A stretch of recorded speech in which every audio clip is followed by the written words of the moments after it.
All right, today, guys, we're going to talk to you guys about Argentina and Italy winning the tournament. So I just want to give you guys a quick reaction video, guys. I'm not going to do an in-depth match analysis for both because, like I said before, guys, I don't really have enough time for that. So rather, what we're going to do is just do a quick reaction to both national teams winning. Now, let's give you guys around 10 minutes about both. So we'll do 5 minutes for this and then 5 minutes for Italy.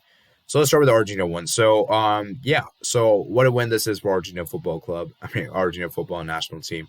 And for Messi in particular, to finally win his first international trophy against Brazil at the Maracanã is an incredible achievement indeed. And I'm very, very happy for him. Very, very grateful indeed. And for once in a final, guys, Messi's teammates actually showed up because time and time again, guys, when it comes to these international finals for Messi, it seems like that his teammates hasn't stepped up. You look at Higuain, you look at, for example, Higuain in particular, look at 2014, 2015, 2016 in particular, and those finals he hasn't delivered. And for the first time ever, he's finally won something. You know, this is his 5th final ever. And imagine if he had lost 5 finals, that would have been so sad indeed. And thankfully, he's won it. You know, finally he can win it. You know, and for Messi in particular, this is a huge win indeed. And it's good to see the other teammates stepped up because, like I said before, guys, Lionel Messi didn't have his best game in particular. I thought he had a relatively quiet game.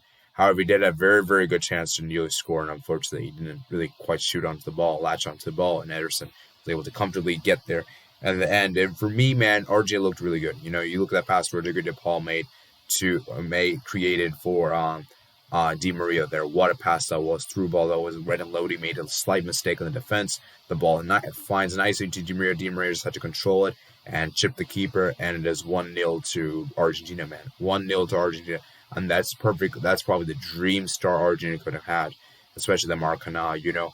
And from that point on, Argentina looked defensively solid. And this was the difference between this and the 2018. That 2018 team, man, defensively, they were all over the place. All over the place. They had Armani in goal. They had, I think, Pezzella in goal. I mean, let's look at the back line Argentina had in 2018 World Cup. I'm going to look at that game against France in particular. Let's see if I can find. So, you look at this team right here. This team has significantly changed so much. You had Armani in goal. Rojo doesn't even play for the national team anymore. Otamendi doesn't even. Well, Otamendi still plays. Mercado doesn't even play anymore. Mascherano doesn't even play anymore. Perez doesn't even play for anymore. Benega doesn't even play anymore. Cristiano Pavon doesn't even play. A lot of the players have changed significantly, and you can see right here, guys. They had so many players changed, and I think for Argentina in particular, defensively looked more solid indeed, more controlled indeed, and I think that for me was very, very crucial in the sense that defensively looked very, very good indeed. And you look at the fact they had Romero and as a center Otamendi still there, Montiel, Acuna. They had the back line actually was decent for once, and I'm so glad to see Lionel Scaloni put out his best lineup because this was probably the best lineup Argentina could have had in this game. I really think that if Argentina made changes to it, I don't think it would have worked the same effect. So, you know, you could see right here, guys, Argentina played really well defensively. And I thought, and even though the stats show that Brazil did have more shots, Brazil didn't really look all that more dangerous. You know, Martinez had to make some good saves to be fair. And, but as I said before, guys, Brazil weren't as good as we were made to believe. And for Argentina in particular, man, what a win this is. What a victory this is to win at your rival stadium. And as I said before, guys, for Messi in particular, now he has one trophy that has never won in his career, which is the World Cup. And let's see in Qatar, man, because I really do think this Argentina national team, they can do a lot better than they did in 2018, where they got to the round of 16. So I think for Argentina in particular, they can do something very, very special indeed. So, you know, overall, man, huge win for Lionel Scaloni and his men and boys. And I think for Argentina in particular, they finally break the cobwebs and finally deliver an international trophy for Messi. And a game in which Messi didn't have to play at his best. Remember, guys, Messi was playing with a hamstring in this game because, remember, guys, he got injured very badly against Colombia. Remember, he was bleeding. You guys can see the blood there. You can probably see some images on Google. And so, for those that are saying Messi didn't have a good game and he got carried, no, man, he didn't get carried. He carried the team to the final. Yes, he didn't really play particularly well in the final, to be fair. But as I said before, guys, Messi is an incredible player that you have to have in your team. You have to have in your team. And he still was causing issues for Brazil. And like I said before, guys, and as I said before, if Messi didn't play, guys, Argentina do not win this final, in my opinion, even if he didn't score or provide an assist. You know, so huge win for Argentina, man. And let's see, man. I'm very, very happy. And Rodrigo de Paul, man, what a player. And what a goal from Di Maria, man. And for Brazil in particular, man, how crazy is that they lost the Copa America with Neymar and they won it without Neymar? I mean, that's just that optics for Neymar is just so sad. Like Neymar's like, bro, they won without me and they lost with me. I mean, I'm like, wow, And so yeah, man, Neymar, man, very disappointing for him. And when you guys search on Google, by the way, guys, you search Argentina on Google, you guys can see the fireworks do show up. Let me see if I can show you guys that real quickly. And so let's see, why is the fireworks not showing up? Fireworks should show up now. Oh, it's still loading. Okay, there we go. You guys can see the fireworks there. Just search on Google Argentina national team, and you guys will see the fireworks there, and it shows the national flag as well. So let's go ahead and move on to the Italy national team, and let's talk about their final, because their final was very, very interesting indeed. It was almost kind of like similar to this game in that they had an early goal. Obviously, England scored first through Luke Shaw. What a goal that was for Luke Shaw. What a player he's become. Luke Shaw has definitely been one of the best left backs in the world this season. Is he the best one in my opinion? I don't know if I could say the best, but he's definitely up there in the conversation, And I look at this England team, and it was all very strange because as soon as England scored, you got the sensation tingling thing that Italy would try to respond, and obviously they would. But it almost felt like England were trying to defend the lead. And the first half, they looked quite comfortable, even with defending the lead. And then the second half, they looked very uncomfortable. Italy started to make pressure into the box. Italy started to grow into the game. And as the game wore on, it was more likely that Italy would score the equalizer than England scored in the second goal. And sooner or later, Italy did score the goal through Leonardo Bonucci. And I believe it was a rebounded effort. And now let me see who the initial shot was. I think that might have been for Cellini. It was from a set piece, from a corner. It was interesting, right? Because England defensively have been very, very good this tournament, and they haven't really conceded from corners whatsoever. And that was the first goal they conceded from a corner.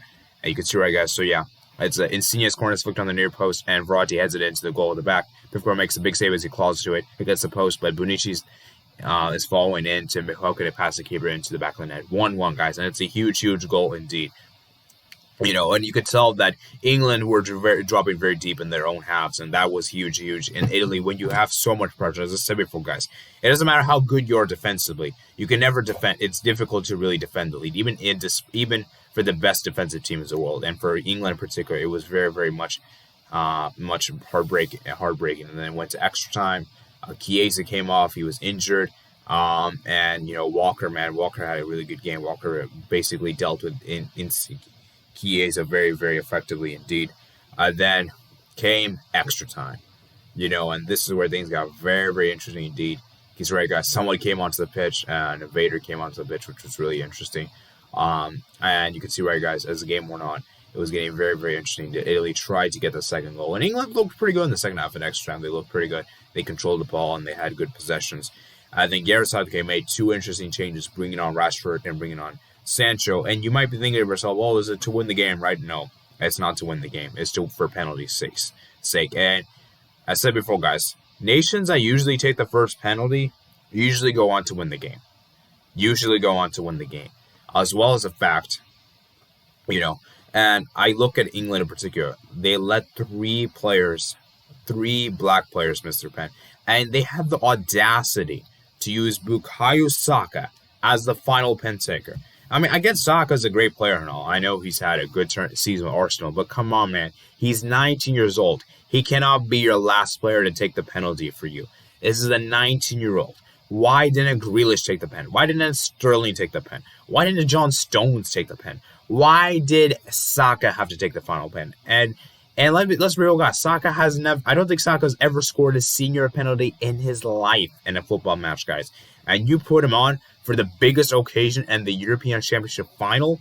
I mean, you're begging it for it to be missed. And it was a great save from Donnarumma. Donnarumma guessed perfectly, and Italy go on to win 3-2 on penalties, man. And it's a huge, huge win for Italy. Donnarumma wins the Player of the Tournament award. And for Italy in particular, man, what a win this is. There's the second ever European Championship victory in history. And as I said before, guys, England, man, what a disappointing defeat it is. At home on penalties. And it's almost very much like the 1996 semifinal, which they faced against Germany in the sense they actually opened the scoring through Alan Shearer, and then they soon equal. And then Germany obviously equalized around 60th minute, I think. And then Gareth Southgate obviously missed a decisive pen. So it's almost like history repeats in the same occasion, except this time it's in a final, And so yeah, man.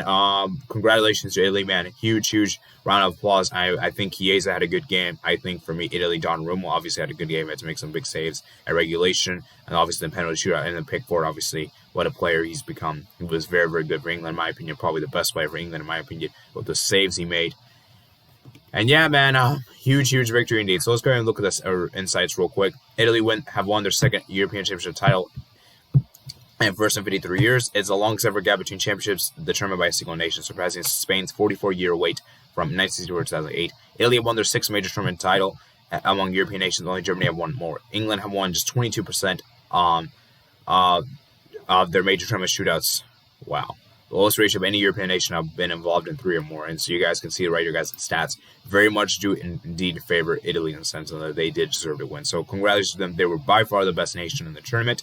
And they were by far the most imaginative. And I think for Italy in particular, they can make a very strong case to make it far in the 2022 World Cup. And I'm very excited to see what this Italy national team can do. And I just think that for me, the biggest issue with Italy is that they don't have a great striker. That for me is the biggest issue for them. And that once they get that striker position sorted, I think they could be a potential team to look out for in the 2022 World Cup. And so for England in particular, man, Gareth Southgate, I think he has to take a lot of the blame here for the substitutions in particular and for trying to sit back on a 1-0 lead. I mean, I don't understand that tactic there.